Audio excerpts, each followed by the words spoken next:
Garota Infernal foi um filme à frente de seu tempo e hoje eu te explico o motivo. Esse filme pode ser enquadrado em um gênero que eu criei na minha mente, chamado Mulheres Bonitas com Poderes Sobrenaturais Matando Gente Como Se Não Fosse Nada. Essa pequena sinopse pode trazer muitos títulos à sua mente. Em Possuída, por exemplo, uma garota bonita se aproveita da sua boa aparência para atrair os garotos, porém ela já não é uma garota, ela é um ser. Em Tamara, a garota que anteriormente foi vítima de alguém volta à vida como se nada tivesse acontecido. E em Garota de Fora temos alguém que faz tudo isso ao mesmo tempo.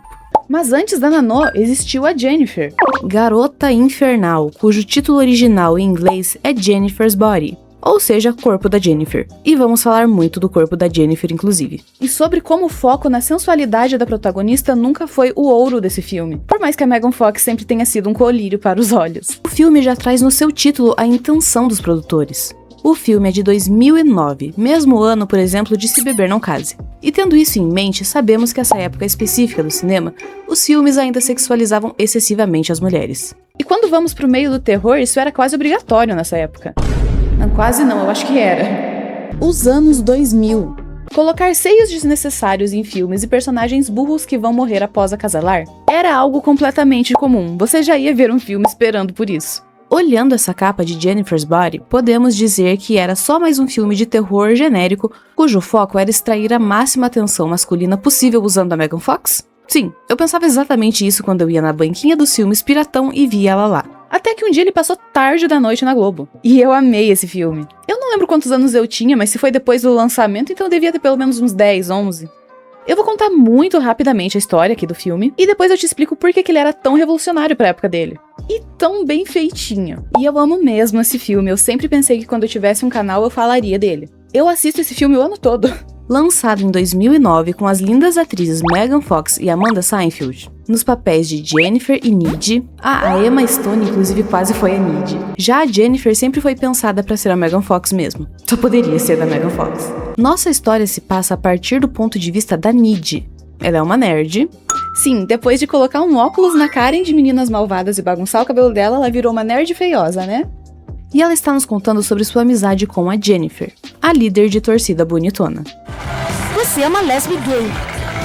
Qual é? Ela é minha melhor amiga. Em um certo dia, a Needy e a Jennifer vão até um barzinho onde está acontecendo um show da banda fictícia Low Shoulder. Lá, eles se interessam pela Jennifer, achando que ela é uma virgem. A Needy defende a amiga, dizendo que ela é sim virgem, mas que não é pro bico desses emos da Shopee, não. Oi, olha só, vocês estão falando da minha melhor amiga. E você tem razão, ela é virgem. Melhor do que dormir com otários como vocês.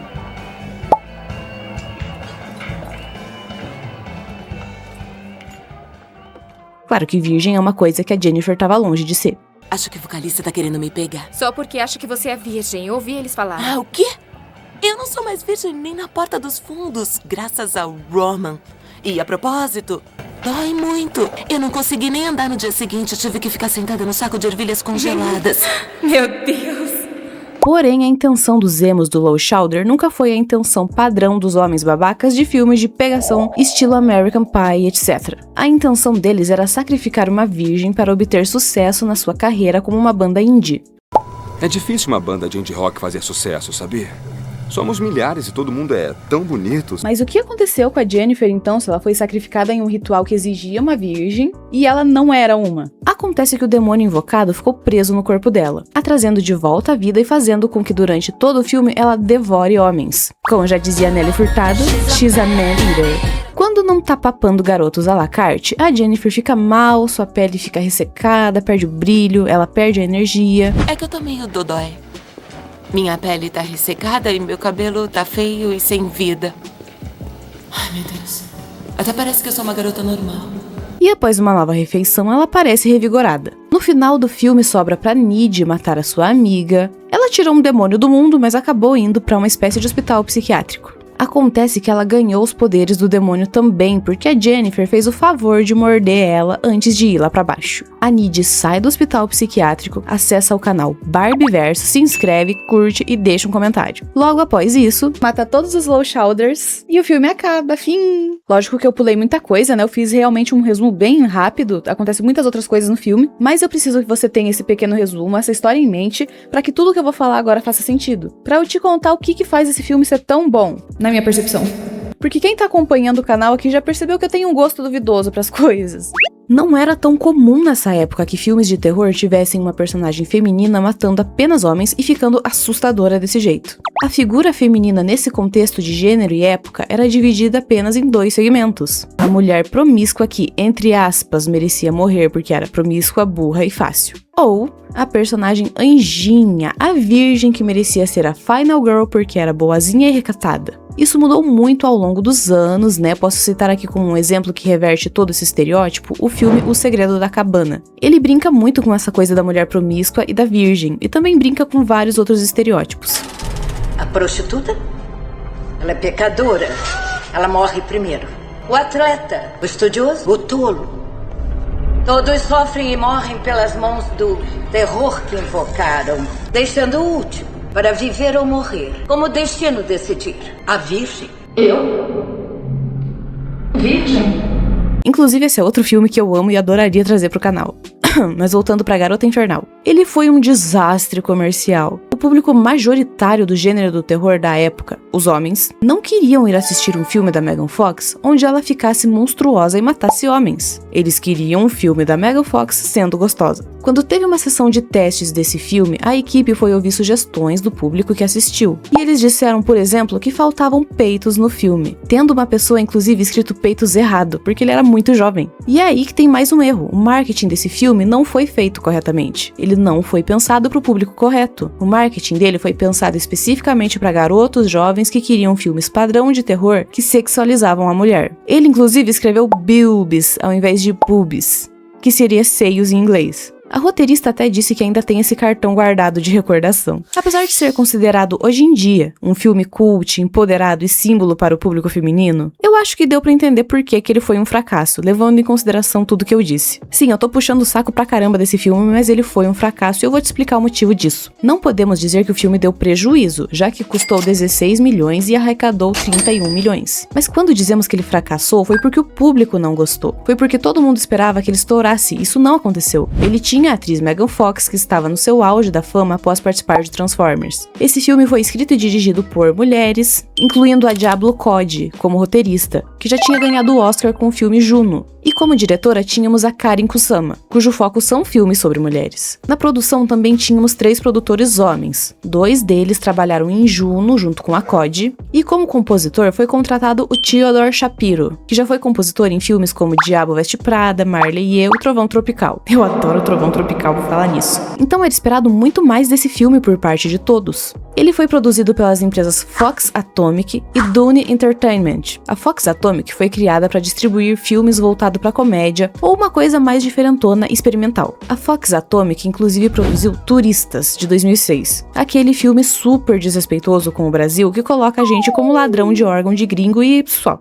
A Fox Atomic fechou em 2009. Logo após Garota Infernal. Já a Dune Entertainment produziu Avatar, Uma Noite no Museu, O Diabo Veste Prada, Percy Jackson, Esquadrão Suicida, Planeta dos Macacos, Nárnia, meu Deus, muita coisa. Um dos produtores que inclusive trabalhou em Juno, o Jason Reitman, disse que ele e sua equipe queriam fazer filmes incomuns. E a Diablo Cody disse que ela queria que esse filme fosse sobre empoderamento e sobre a relação entre melhores amigas. Ela também disse que simultaneamente estava tentando prestar homenagem a alguns filmes de terror cômicos que ela adorava, mas ao mesmo tempo meio que irritava ela. Isso porque os protagonistas dessas histórias sobrenaturais eram sempre homens, e as mulheres sempre estavam em perigo. Ela e a diretora Karen Kusama queriam subverter isso, trazendo uma versão mais feminista para o filme. Ela ainda cita que The Lost Boys foi uma grande inspiração. Agora que eu contei um pouquinho sobre a equipe do filme e as ideias e inspirações deles, eu vou explicar finalmente o porquê o fracasso do filme. A intérprete da nossa protagonista Jennifer, a atriz Megan Fox, se reuniu com a roteirista Diablo Cody após 10 anos para falar sobre o filme, e nessa entrevista pudemos descobrir muitas coisas, como por exemplo, por muito tempo foi difícil para Diablo falar sobre esse filme. Devido ao desastre comercial, ela precisou de terapia, chegando a se afastar totalmente de Hollywood e focando em ser mãe. Ela sente que hoje em dia os temas abordados no filme são mais validados do que na época.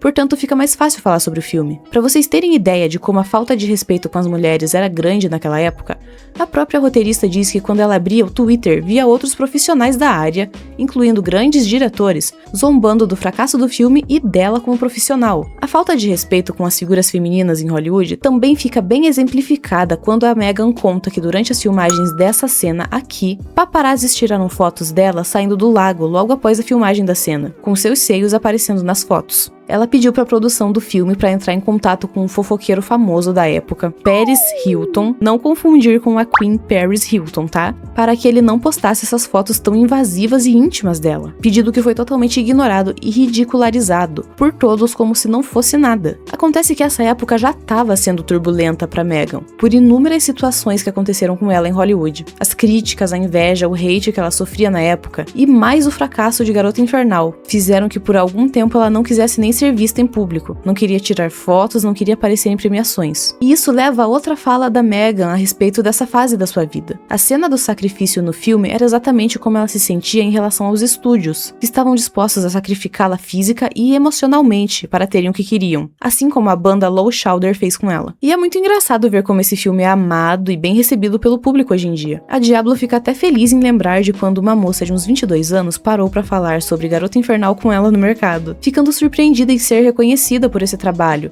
já que não é tão comum assim a gente lembrar do rosto dos roteiristas.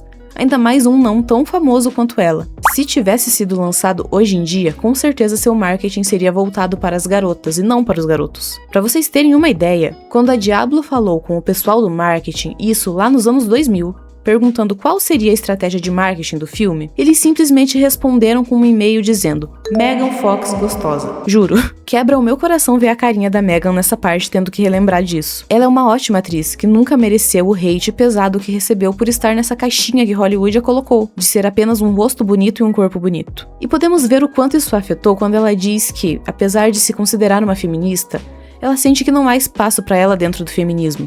E a Diablo entende esse sentimento, já que ela diz que sentia que não podia reclamar da objetificação e sexualização na época, pois seria invalidada por ter sido uma stripper no passado. 10 anos depois do filme, ambas se tornaram mães, ambas têm 3 filhos, e pra Megan, a relação com a maternidade ajudou a superar alguns desses traumas. Um dos seus filhos inclusive assistiu o filme e ficou super preocupado com ela a respeito da cena do sacrifício, achando que a mãe realmente havia sido sacrificada, tadinho. A Megan Fox já disse que muitas pessoas perguntavam a ela se o filme teria uma sequência, um remake ou um reboot um dia. E de acordo com a Diablo, essa era a intenção sim, já que em 2015 ela queria fazer uma série de TV com a história de Garota Infernal. Mas como o filme não fez sucesso na época, ninguém aceitou esse projeto. Ela ainda tentou argumentar que Buffy também não tinha sido um sucesso, mas que a série de TV deu super certo. E que o mesmo poderia acontecer com a história da Jennifer. Mas o projeto infelizmente ficou na gaveta até hoje. A Megan até pergunta como isso ia acontecer, já que a Jennifer morreu na história do filme, mas a Diablo diz que elas poderiam apenas usar magia.